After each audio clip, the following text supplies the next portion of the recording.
Hey folks, Matt Easton here, Scholar Gladiatore. So a really simple point to make, but that is a point about modern sword making and knife making as well, counterposed with historical or traditional methods of making swords and knives. And in particular, I'll just use this sax blade as an example, in particular the use of different materials for the tang and the blade. Now, I have spoken about this in previous videos.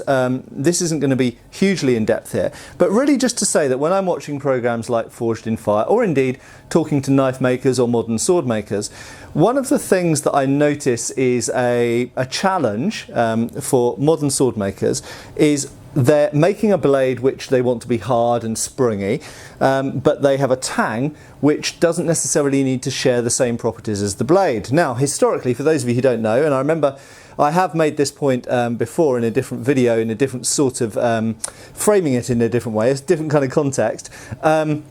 But a lot of people were surprised to find out that historically lots of tangs were not the same piece of metal as the blade. Well, you think, well, what are you talking about, Matt? They're clearly one piece of metal, but actually they're kind of not, because actually what you can do with ferrous metals is you can weld them together. You can scarf weld them, in this case, together, such that you've got an iron tang, or should we say a medium steel tang, and a high carbon or high percentage of carbon steel blade.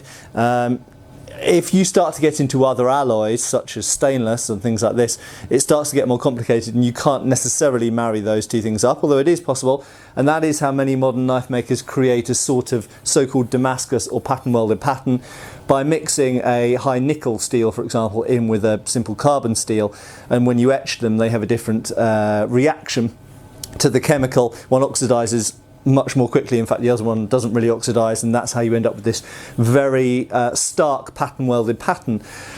But going away from pattern welding for a second, although ironically this is a pattern welded blade, so it was utterly normal, and I guess this is the main point I want to make, it was utterly normal in historical times to make a steel blade and an iron tang. And some people put that down simply to economics, the fact that, oh, you know, carbon steel was very valuable and they were saving materials. I don't think this was it at all.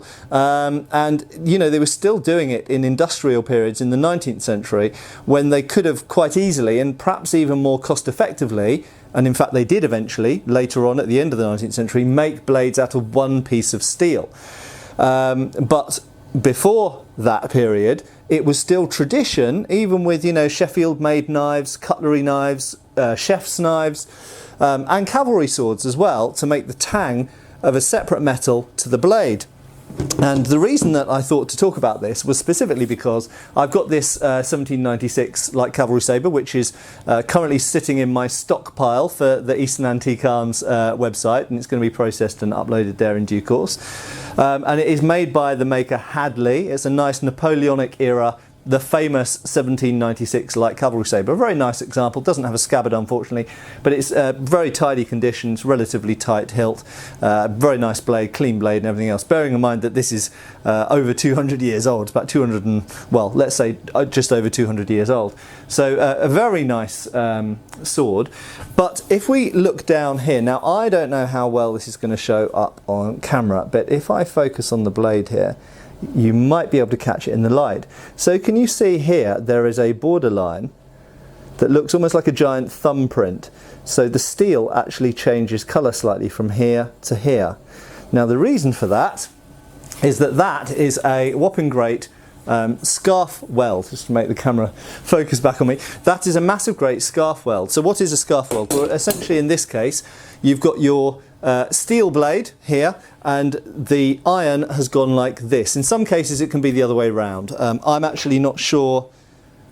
I think this is the iron wrapping around the steel by the look of it. It can go either way around. Obviously this could be the steel around the iron, or it could be the iron around the steel. You find this in agricultural implements, but more importantly perhaps, you find it in knives across the world throughout history, certainly since the Iron Age. You don't find it with Bronze Age stuff, but since the Iron Age you find this as a common method of construction to marry a blade to a tang or a hilt of some other kind. Sometimes it might even be marrying a solid hilt to a blade. And you find it with tools as well. It's a common way of making, if I just grab something that's just behind the camera here for a second. So if we grab this bill head, okay, something a bit different, you'll notice you have your bill, you have the bill hook here, it's sharp, so I'm being careful. You have a spike at the top. This is made of one piece and the socket is rolled around at the bottom here. But at the back, and I'll focus on it there, you have a scarf weld, a very nicely done flat scarf weld, to connect on the spike at the back, so that you don't have to sort of cut this out or draw this out. You just make a spike, you make the bill, and you do this, you squish, forge weld, the scarf weld the spike onto the rest of the blade. And this is pretty much how tangs were often attached to blades. Same with Japanese swords as well, connected in a slightly different way, but nevertheless.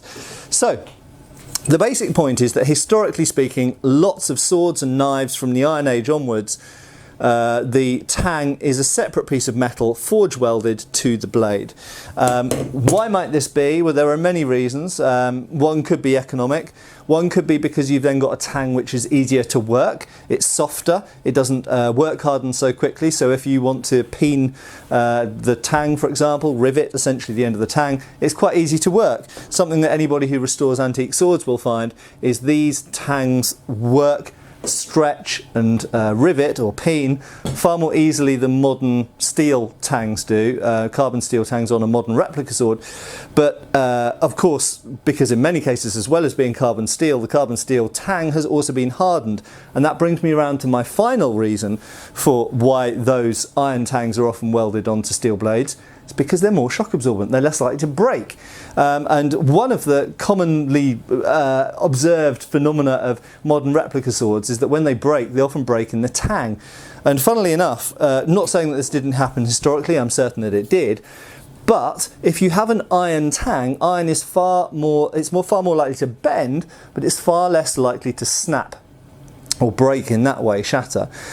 Coming back round to forged in fire, something I've often observed with people who are making knives and swords, but let's just talk about knives for a second. People who are making knives on forged in fire is if they welded an iron tang to a steel blade, they wouldn't suffer a lot of the problems that they have when they make knives. For example, trying to drill the holes through to attach the grip scales, or trying to peen the end of the tang, or it breaking in either manufacture or testing or use.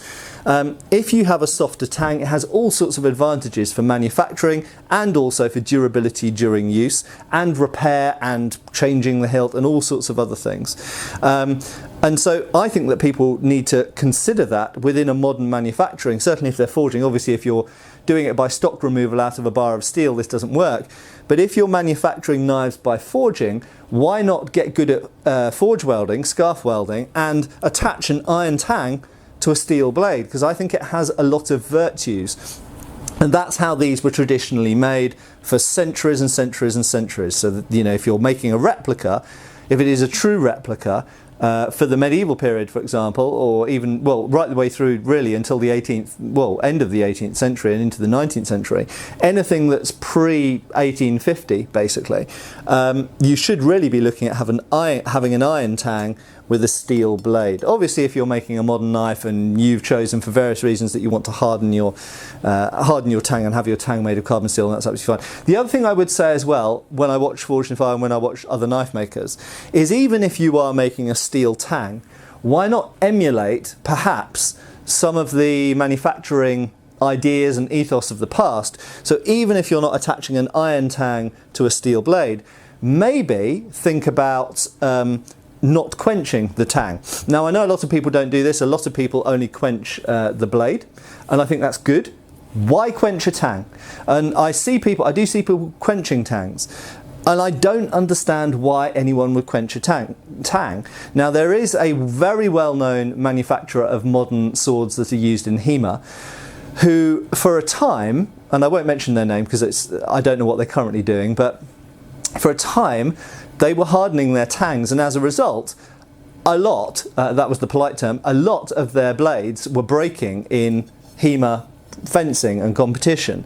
They were snapping in the middle of the Tang just simply through the stresses and strains of being in the hilt, but the vibrations, the shock, everything else. And there was no reason for those Tangs to be hardened. Now, a particular knife maker or weapon maker, a good friend of mine, some of you may be able to guess who I'm talking about, discovered that if you took these blades from this certain manufacturer and you annealed the Tangs, that is, you removed the hardness from them, you took it up to hardening temperature and you slowly let it normalize, you slowly let it cool, basically. That removes the hardness, removes the temper, removes the effects that you get when you quench steel.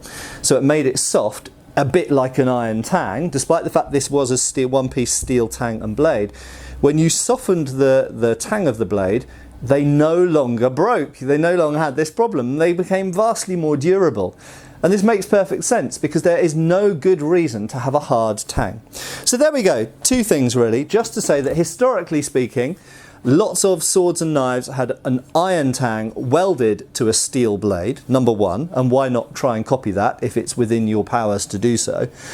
And secondly, even if you have a steel Tang with a steel blade, why not try and emulate some of the lessons learned by our historical predecessors and make sure you don't harden the Tang? Because why have a hardened Tang? It makes everyone's life more difficult. It makes it harder to fit the hilt, it makes it harder to work on, it makes it more likely to fail. There we go. I hope that's been useful and perhaps even insightful. If you like my videos, please give me a like and a subscribe. I hope I've earned it, and if not, I will see you for another video really soon. Cheers, folks. Thanks for watching. We've got extra videos on Patreon. Please give our Facebook a like and subscribe if you haven't already. Cheers, folks.